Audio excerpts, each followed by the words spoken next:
अभी मैं ये सफदरजंग हॉस्पिटल के बाहर खड़ी हूँ जहाँ पर सोनम वांगचुक को एडमिट किया गया है। आज सुबह उन्हें जंतर मंतर की साइड से यहाँ पर लाया गया बिना उन्हें बताए या बिना मुझे बताए।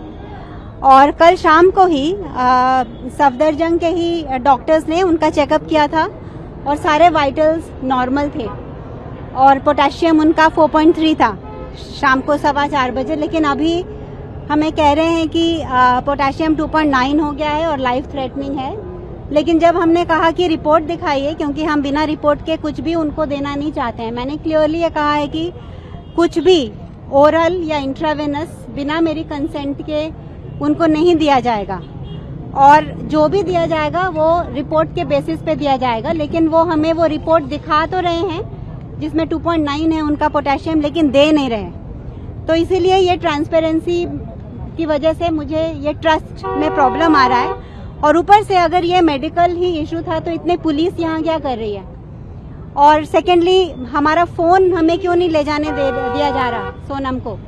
तो ये जैसे सफदरजंग हॉस्पिटल नहीं है, जैसे सफदरजंग प्रिजन है ऐसा लग रहा है। इतनी सारे पुलिस हैं उस फ्लोर पे और जो 2.9 ये कह रहे हैं जिसके बेसिस पे ये इंट्रावेनस देना चाहते थे पोटेशियम, जो मैंने मना कर दिया है, वो 2.9 मेडिकली पॉसिबल नहीं है कि एक ही शाम में 4.3 से 2.9 आ जाए। मैम, क्या आपको लग रहा है कि सोनम की हंगर स्ट्राइक तोड़वाने की कोशिश की जा रही है? हाँ, डेफिनेटली ये तो उनकी रूल बुक का ही एक पार्ट है। ये तो हमको पता ही था कि वो कोशिश करेंगे कि जो मंडे, एक्चुअली ये जो पिछले 20 दिनों से प्रोटेस्ट चल रहा है, ये एक मिसाल है देश में कि जिस जेनजी को इतना उनके बारे में बुरा भला कहा जा रहा था, उसी जेनजी ने ये दिखाया है कि कितने पीसफुल प्रोटेस्ट से, कितने सही तरीके से हम अपनी मांगों को आगे रख सकते हैं। तो ये प्रोटेस्ट इतने अच्छे तरीके से किया जा रहा है और इसीलिए सोनम वांगचुक इसके साथ ये जुड़े, बहुत ऑर्गेनिकली इसके साथ जुड़े, क्योंकि उनको यूथ की ये मांग बिल्कुल सही लग रही थी कि एजुकेशन के लिए, एजुकेशन की ट्रांसपेरेंसी के लिए, एग्जामिनेशन के लिए जो यूथ मांग कर रहे हैं, जो उनका भविष्य इस पर डिपेंडेंट है, वो बिल्कुल सही है मांग।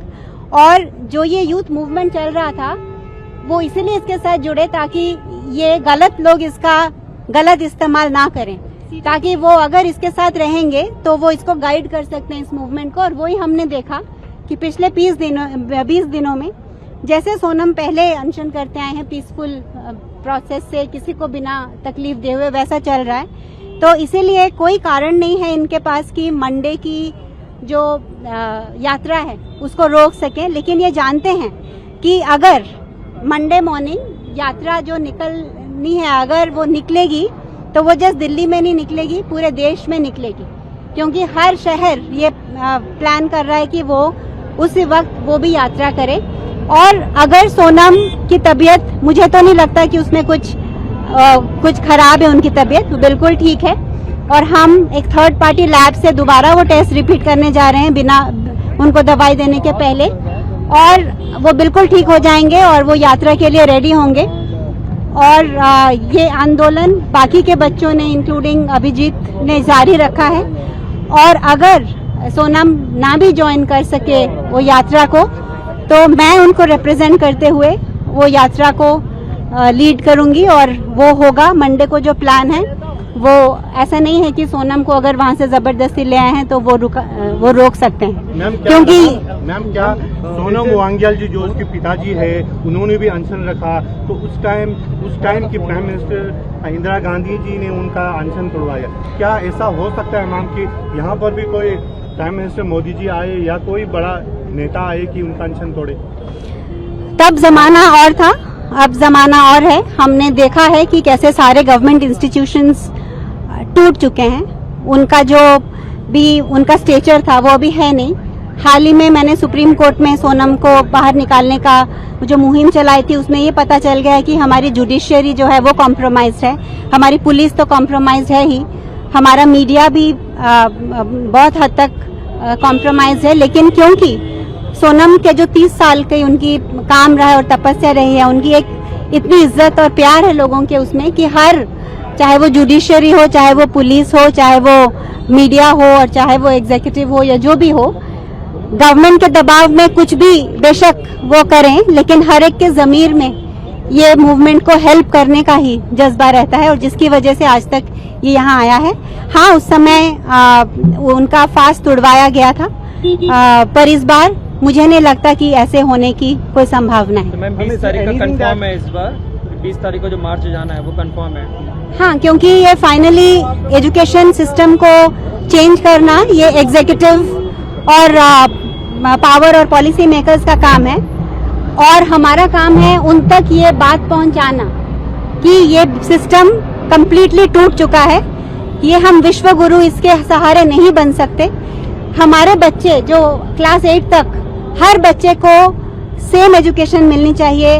गवर्नमेंट स्कूल्स इतने अच्छे होने चाहिए कि ये नहीं कि सिर्फ अमीर लोगों के बच्चे प्राइवेट स्कूल में अच्छा पढ़े।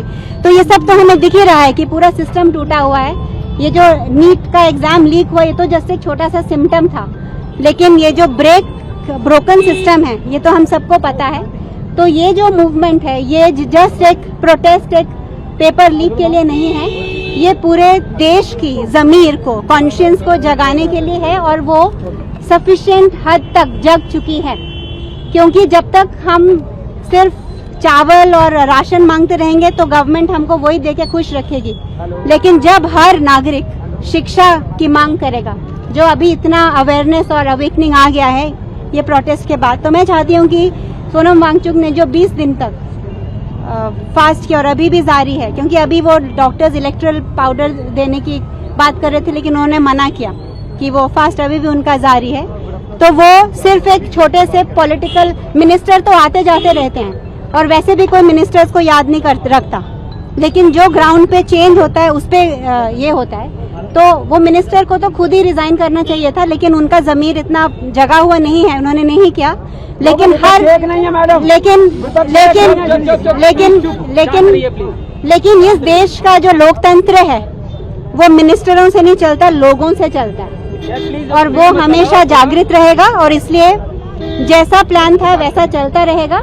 और आप निश्चिंत रहिए कि हम यहाँ हैं, सोनम की तबीयत बिल्कुल ठीक है और हम जल्दी ही उनको यहाँ से डिस्चार्ज करके एक ऐसे अस्पताल में लेके जाएंगे जिस पे हम ट्रस्ट करते हैं।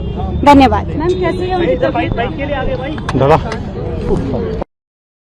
So you are asking if this is as per the High Court order? No, the High Court order never was about hospitalization. High Court order ने बस इतना कहा है कि किसी भी इंडिविजुअल की हेल्थ बहुत इंपॉर्टेंट होती है और उसको रेगुलर इंटरवल पे मॉनिटर करना है, लेकिन हाई कोर्ट ऑर्डर ने ये नहीं कहा कि हॉस्पिटलाइज करना है। तो ये हाई कोर्ट ऑर्डर के हिसाब से नहीं है, ये नहीं हो रहा है। हाँ मैडम आप अंदर गई हैं, क्या इलाज चल रहा है, क्या बता रहे हैं? नहीं, कुछ इलाज नहीं चल रहा, अभी जस्ट ऑब्जर्वेशन हो रही है और टेस्ट हो रहे हैं। हाँ। और वो भी हम बाहर की लैब से भी टेस्ट करवाने जा रहे हैं, क्योंकि जो हमने इनसे रिपोर्ट मांगी है नहीं दे रहे हैं। हाँ। तो इसकी और जो ये नंबर्स कह रहे हैं 2.9 हो गया पोटेशियम, वो कल 4.3 था, आज नहीं हो सकता, तो हम इसको क्रॉस चेक करना चाहते हैं दूसरी लैब से before we take any medication. कोई सलाइन तो वो नहीं, वो ना कोई इलेक्ट्रोलाइज ले रहे हैं ना कुछ, वो अभी भी फास्ट पे ही हैं। हाँ। उनका फास्टिंग अभी जारी है, क्योंकि वो कोई शुगर नहीं ले रहे हैं, वो जस्ट जो ले रहे थे पहले वाटर विद सॉल्ट वो ही ले रहे हैं। शिफ्टिंग की बात आपने कही है कि यहाँ से डिस्चार्ज कर दी जाएगी, एप्लीकेशन सीएमओ को लिखी है। हाँ जी।